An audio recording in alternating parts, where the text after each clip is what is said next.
मोहम्मद को रोक लो, मोहम्मद मेरी माबूदों को बुरा भला कहता है, मोहम्मद मेरी माबूदों की मजम्मत करता है, अरे अबू तालिब आप उसे रोक लो। अल्लाह के रसूल सल्लल्लाहु अलैहि वसल्लम कहते हैं, आए मेरे चचा, ये लोग गलत खुदाओं की इबादत कर रहे हैं। आए मेरे चचा, अल्लाह रब्बुल आलमीन एक है, there is no God but God only one.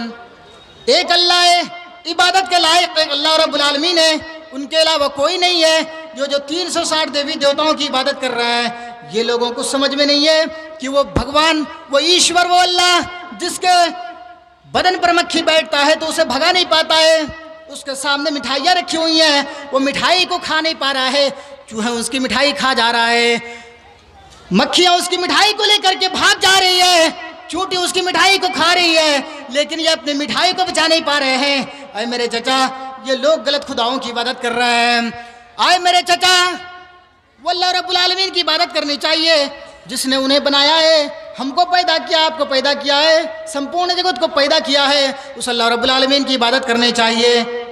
इतने कह करके अब चले गए। फिर कुछ दिनों के बाद वही लोग वापस आते हैं और कहते हैं, आए अबू तालिब, अभी भी तुम्हारा भतीजा सुधरा नहीं है और हमारी बात पर उनकी कोई अमल नहीं है, मेरी बात को कोई फॉलो नहीं कर रहा है वो, और अपना काम करता हुआ जा रहा है। आया अबू तालिब, अगर आप नहीं रोक पा रहे हैं तो मुझे दे दीजिए, हम उसको शरण लेंगे, हम उसको सलट लेंगे और उसे इस काम से हम छुड़वा देंगे।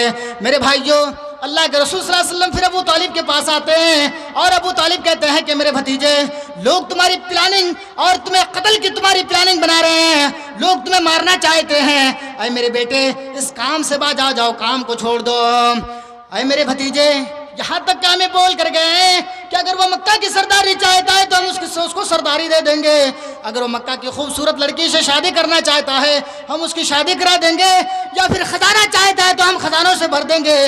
अरे मेरे भतीजे, ये ऑफर तुम्हें देकर गए हैं। अल्लाह के रसूल सल्लल्लाहु अलैहि वसल्लम की आंखों में आंसू आ जाते हैं, आप ज़ारो क़ितार रोने लगते हैं और कहते हैं, अरे मेरे चचा, ये तो उनके हाथ में, ये तो पॉसिबल है, वो हमें दे सकता है, लेकिन अरे मेरे चचा, एक मेरी भी गुजारिश सुन लो, मेरी भी एक अपील सुन लो कि अगर ये कुफार मुशरिकीन, ये सारे लोग अगर सूरज ला करके मेरे दाएं हाथ पर रख दे, चांद को उखाड़ कर ला करके मेरी बाएं हाथ में रख दे, जो बिल्कुल ही पॉसिबल नहीं है, अगर वो ला सकता है और मेरे हाथ पर रख सकता है, ये तो मुमकिन है, ये तो पॉसिबल हो सकता है, लेकिन मैं इस्लाम की बातें लोगों तक ना पहुंचाऊं, ये बिल्कुल ही पॉसिबल नहीं हो सकता है।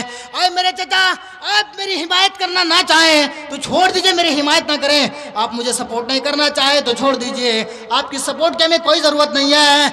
इलाहुल आलमीन मेरा सपोर्ट करने वाला है, जो हमें नबी बनाकर भेजा है, वो हमारी रक्षा कर रहा है और उसके जिम्मे हम हैं, वो हमारी हिफाजत करेगा। आए मेरे चाचा, आप नहीं करना चाहे तो मत करिए। मेरे भाइयों, फिर अल्लाह के रसूल सल्लल्लाहु अलैहि वसल्लम अपने काम में लग जाते हैं, अपने काम करते हैं और 63 साल की जिंदगी में इस्लाम को हम तक पहुंचा करके, इस्लाम को मुकम्मल कर करके हम तक पहुंचा करके अल्लाह के रसूल सल्लल्लाहु अलैहि वसल्लम इस दारे फानी से कूच कर गए हैं, इस दारे फानी से रुखसत कर चुके हैं, इस दारे फानी से जा चुके हैं। जो लोग ये कहते हैं कि अल्लाह के रसूल सल्लल्लाहु अलैहि वसल्लम मरे नहीं है, जिंदा है, तो मैं उन्हें बता दूं कि अल्लाह के रसूल सल्लल्लाहु अलैहि वसल्लम का तमाचा तुम्हारे गाल पर पड़ेगा जब क़यामत के दिन, तब तुझे पता चलेगा। 12 रबीउल अव्वल बनाने वालों और 12 रबीउल अव्वल के दिन जुलूस निकालने वालों, तुम्हारी किताबें, तुम ये नहीं कह सकते हो कि मौलवी रफीक अपने घर से ये नोट करके लाया है, रेफरेंस नोट करो, तुम्हारी किताबें फतावा रिजविया जिल्द नंबर 26 का सफ़ा नंबर 414 उठा लो, वहाँ देखो लिखा हुआ है कि अल्लाह के रसूल सल्लल्लाहु अलैहि वसल्लम इस दुनिया से जा चुके हैं, इस दारे फानी से कूच कर गए हैं, रुखसत कर चुके हैं। अल्लाह के रसूल सल्लल्लाहु अलैहि वसल्लम का थप्पड़ जब तुम्हारे गाल पर पड़ेगा तब तुझे पता चलेगा। अल्लाह के रसूल सल्लल्लाहु अलैहि वसल्लम को एक्सेप्ट करो, अल्लाह के रसूल सल्लल्लाहु अलैहि वसल्लम पर ईमान ले आओ, कब्रों को छोड़ो, इन मज़ारों को छोड़ो जो तुम पूज रहे हो। मेरे भाइयों, कल क़यामत के दिन जब तुम्हें लात पड़ेगा तब तुझे पता चलेगा।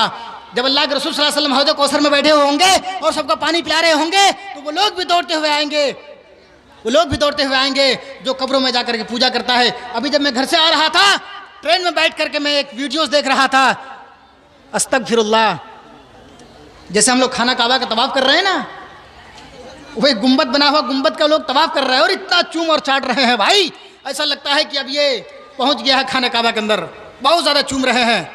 ऐसे लोग जब क़यामत के दिन अल्लाह के रसूल सल्लल्लाहु अलैहि वसल्लम हौज़ कौसर पिला रहे होंगे तो वो लोग भी दौड़ते हुए आएंगे अल्लाह के रसूल सल्लल्लाहु अलैहि वसल्लम के पास से वो पानी पीने के लिए हौज़ कौसर। तो फरिश्ते उन्हें रोकेंगे। अल्लाह के रसूल सल्लल्लाहु अलैहि वसल्लम कहेगा फरिश्तों से, इसे क्यों रोक रहे हो, आने दो। कहा अल्लाह के रसूल आपको पता नहीं कि आपके गुजर जाने के बाद इन्होंने क्या क्या किया है? बोले क्यों, क्या किया है? अरे इनके आज़े चमक रहे हैं, इनके चेहरे चमक रहे हैं, ये तो नमाज़ें पढ़ कर के आया होगा।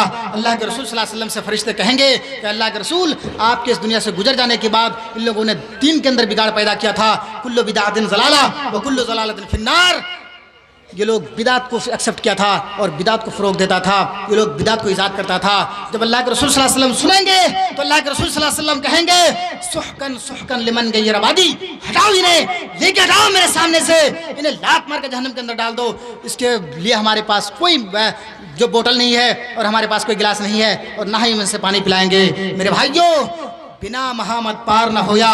एक गैर मुस्लिम की किताबें, एक गैर मुस्लिम और गैर धर्म की किताबें ये कह रही हैं कि बिना मोहम्मद पार ना होया। जब तक हम मोहम्मद सल्लल्लाहु अलैहि वसल्लम को फॉलो नहीं करोगे निजात नहीं मिल सकती है, कामयाबी नहीं मिल सकती है और पैराडाइज नहीं मिल सकता है। अगर तुम्हें पैराडाइज चाहिए, जन्नत चाहिए तो अल्लाह के रसूल सल्लल्लाहु अलैहि वसल्लम को एक्सेप्ट करो।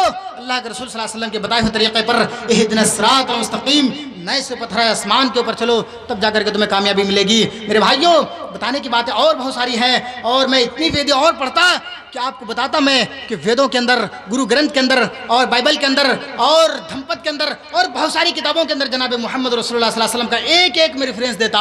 उतनी बात लंबी बातें करने का टाइम तो है ही नहीं है। एक एक रेफरेंस देता कि बाइबल के अंदर, गुरु ग्रंथ के अंदर, धम्पत के अंदर और बहुत सारी किताबों के अंदर अल्लाह के रसूल सल्लल्लाहु अलैहि वसल्लम की पेशीन गोइयाँ मौजूद हैं। लेकिन वक्त हमें इजाज़त नहीं देता है क्योंकि मेरे बाद बहुत सारे मुकर्रिर हैं, वो भी आएंगे और आपको अपनी कीमती पंदोरा साइज से महसूस करेंगे। मेरे भाइयों, मैं इतनी ही बातों पर अपनी बात को ख़त्म करता हूँ और ये दुआ करता हूँ अल्लाह रब्बुल आलमीन से कि मौला करीम हमें इस्लाम पर चलने वाला बना। मौला करीम जो इस्लाम से दूर है, अल्लाह रब्बुल आलमीन इस्लाम के करीब आने की तौफीक अता फरमा। मौला करीम जब तक हम लोग ज़िंदा हैं तो इस्लाम, ईमान और तेरे हबीब जनाब मोहम्मद रसूलुल्लाह सल्लल्लाहु अलैहि वसल्लम पे ऊपर कायम और दायम फरमा। जब हमारा खात्मा हो तो ईमान बिल खैर हो। आमीन व आखिर दावाना अल्हम्दुलिल्लाहि रब्बिल आलमीन। अस्सलामु अलैकुम व रहमतुल्लाहि व बरकातुहू। जज़ाकल्लाहु खैर व हसन जज़ा व बारकल्लाहु फीक। दिल चाहता था कि और भी सुने और माशाअल्लाह